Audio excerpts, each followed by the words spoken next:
Shalom, selamat pagi. Hari ini kita akan belajar tematik. Tematik hari ini adalah bahasa Indonesia, PPKN, dan matematika.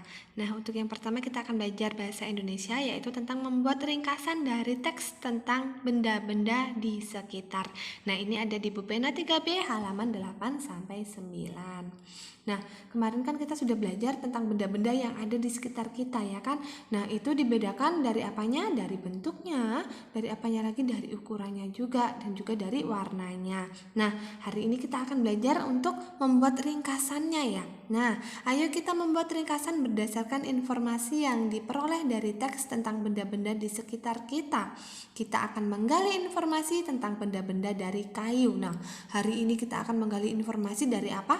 Dari benda-benda yang berasal dari kayu, yang terbuat dari kayu. Nah, buatlah kalimat tanya untuk menggali informasi dari teks yang kita baca. Jadi nanti setelah teksnya dibaca, kalian membuat pertanyaannya, membuat kalimat tanyanya ya yang sesuai dengan teks. Oke sayang. Nah, ini adalah kata tanya dan juga fungsi yang dapat digunakan untuk membantu membuat ringkasan. Nah, untuk membuat ringkasan itu kan kita harus menggunakan kata tanyanya. Nah, kata tanyanya ini digunakan untuk membantu kita ya nak ya. Kata tanya yang pertama yang akan kita gunakan adalah apa.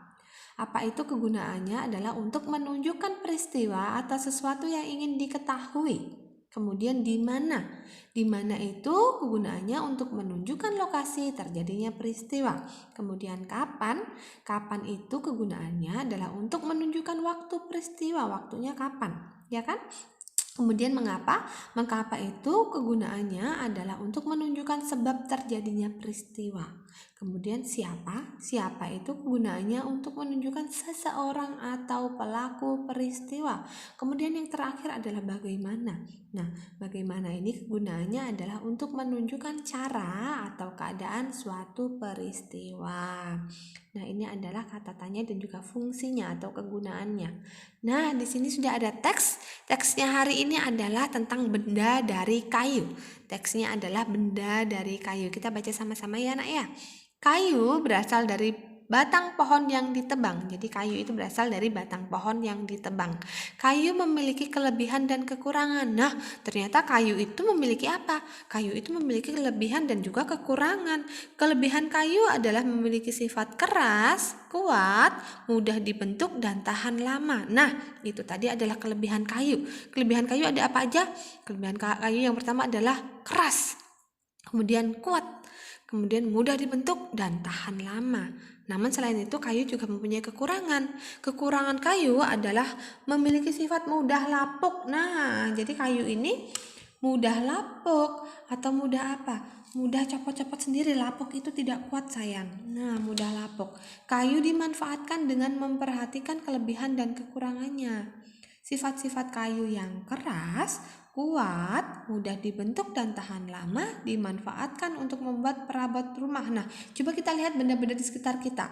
Banyak kan perabot-perabot rumah yang dibuat dari kayu. Nah, contohnya apa? Nah, kita dapat melihat meja, kursi, lemari terbuat dari kayu. Coba lihat mejanya, kursinya, lemarinya terbuat dari apa? Terbuat dari kayu. Nah, namun kayu memiliki kekurangan yaitu mudah lapuk atau mudah rusak seperti itu ya. Kekurangan tersebut dapat diatasi dengan melapisi kayu menggunakan cat. Nah, walaupun kayu ini mudah lapuk tapi dapat diatasi dengan melapisi kayu dengan menggunakan apa? Dengan menggunakan cat supaya apa? Supaya lebih awet. Nah, dengan dilapisi cat, kayu menjadi lebih tahan lama. Jadi tidak mudah lapuk, tidak mudah rusak. Itu adalah benda dari kayu. Nah, tugas kalian ini ada di buku Pena 3B halaman 9. Tugasnya, apa saja yang ingin kamu ketahui dari teks di atas? Buatlah kalimat tanya tentang hal yang ingin diketahui tersebut. Nah, dari teks yang ini, apa yang ingin kalian ketahui? Coba kalian nanti buatkan kalimat tanyanya. Misalnya, kayu berasal dari apa? Atau apa asal dari kayu? Nah, kayu berasal dari batang pohon. Nanti kalian buat sendiri dengan bahasa kalian ya nak ya. Buat sendiri, usaha sendiri ya nak ya. Oke sayang. Nah, dibuat lagi pertanyaannya. 3 saja, dibuat 3 pertanyaan. Oke. Nah, itu adalah untuk bahasa Indonesia.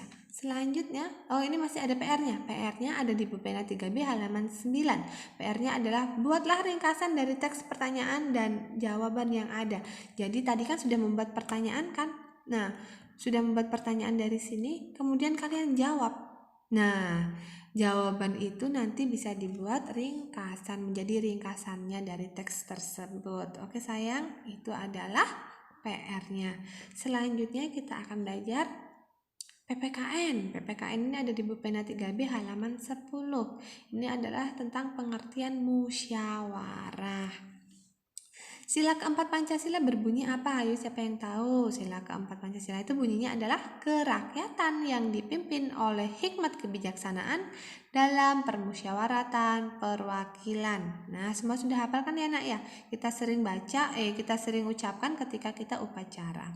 Sila keempat Pancasila dilambangkan dengan gambar kepala banteng. Jadi diingat-ingat nak, sila keempat Pancasila itu dilambangkan dengan apa? Dengan kepala banteng. Sila keempat Pancasila mengandung arti rakyat Indonesia berkumpul dan bermusyawarah untuk menyelesaikan suatu masalah tertentu. Nah, jadi sila keempat Pancasila itu artinya apa? Artinya rakyat Indonesia berkumpul dan bermusyawarah untuk menyelesaikan suatu masalah tertentu. Musyawarah merupakan pembahasan bersama untuk menyelesaikan masalah dan mendapatkan putusan bersama. Jadi musyawarah ini digunakan untuk apa? Untuk menyelesaikan masalah dan mendapatkan hasil dari keputusan bersama. Keputusan yang disepakati lebih mengutamakan kepentingan banyak orang. Jadi keputusannya itu tidak hanya untuk mementingkan kepentingan satu orang saja, tidak, tapi untuk mengutamakan kepentingan banyak orang. Jika musyawarah menemukan jalan buntu, nah jika ketika kita musyawarah, kita berunding menemukan jalan buntu, apa yang harus dilakukan? Nah, keputusan bersama dapat dilakukan dengan cara pengambilan suara terbanyak atau voting. Jadi ketika musyawarah itu menemukan jalan buntu, tidak ada jalan keluarnya, nah keputusan bersama dapat dilakukan dengan cara pengambilan suara terbanyak atau voting. Nah, ini adalah tugasnya. Tugasnya ada di Pena 3B halaman 10. Yang pertama, tuliskan bunyi sila keempat Pancasila. Ayo, bunyi sila keempat Pancasila tadi apa? Nah, dituliskan di buku tugas ya nak ya. Kemudian, apa yang harus dilakukan jika suatu permasalahan tidak dapat diselesaikan dengan cara musyawarah? Nah, tadi kalau misalnya tidak bisa diselesaikan dengan cara musyawarah, dengan cara apa? Tadi sudah saya terangkan. Oke, itu adalah PPKN. Selanjutnya kita akan belajar matematika. Matematika hari ini kita akan belajar dari buku Pena 3B halaman 12 sampai 13, yaitu tentang pengukuran alat ukur panjang yang berbeda. Nah, alat ukur panjang baku yang biasa digunakan sehari-hari antara lain penggaris, meteran kain, meteran roll kecil, dan meteran roll besar. Nah, ini kita sudah pelajari kemarin ya nak ya. Jadi untuk mengukur itu bisa kita gunakan penggaris, meteran kain, meteran roll kecil, dan meteran roll besar. Penggunaan masing-masing alat ukur panjang baku tersebut disesuaikan dengan benda yang akan diukur dan kemudahan penggunanya. Jadi kita menggunakannya itu sesuai dengan benda yang akan diukur apa. Kalau benda yang akan diukur kecil kita bisa menggunakan penggaris, tapi kalau misalnya panjang kita bisa menggunakan alat ukur yang lain, misalnya meteran roll besar atau meteran roll kecil. Kalau mengukur kain ya menggunakan meteran kain. Nah, perhatikan alat-alat ukur berikut. Yang pertama adalah penggaris. Nah, penggaris dapat digunakan untuk mengukur panjang garis atau benda-benda yang ukurannya tidak terlalu panjang, dan juga hasil pengukuran ditulis dalam satuan milimeter, mm, cm, cm, atau inci. Jadi ini adalah gambar penggaris. Digunakan untuk apa? Mengukur panjang garis atau benda-benda yang ukurannya tidak terlalu panjang. Jadi kalau benda-benda tidak terlalu panjang kita bisa menggunakan apa nak? Menggunakan penggaris. Nah, hasil ukurannya bisa menggunakan mm, milimeter, atau sentimeter, atau cm, atau inci ya nak ya. Itu adalah penggaris. Kemudian meteran pita. Meteran pita atau meteran kain. Meteran kain dapat digunakan untuk mengukur bahan atau kain atau anggota tubuh karena sifatnya yang lentur. Nah, meteran pita ini bisa digunakan untuk apa?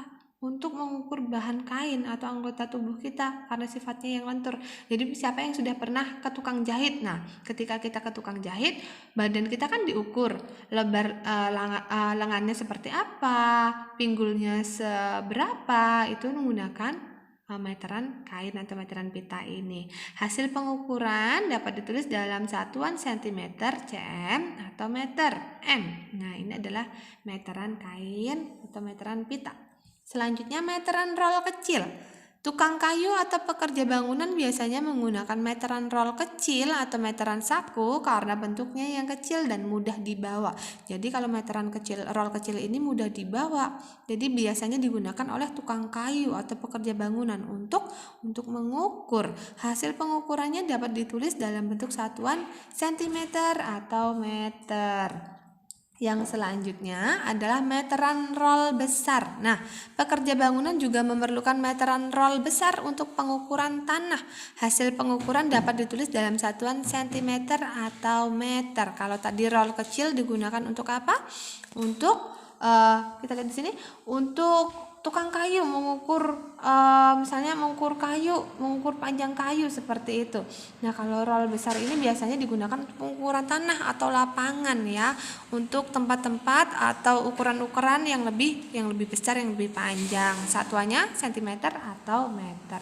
Nah, tugas kalian ini adalah mengukur tinggi badan menggunakan alat ukur berbeda. Jadi tugas kalian adalah mengukur tinggi badan kalian ya nak ya, dengan menggunakan alat ukur yang berbeda. Yang pertama, siapkan penggaris, meteran pita atau roll kecil dan juga pensil. Kemudian berdirilah tegak bersandar di dinding. Kemudian setelah itu berikan tanda titik atau garis kecil di dinding menggunakan pensil. Kalian berdiri tegak di dinding ya nak ya.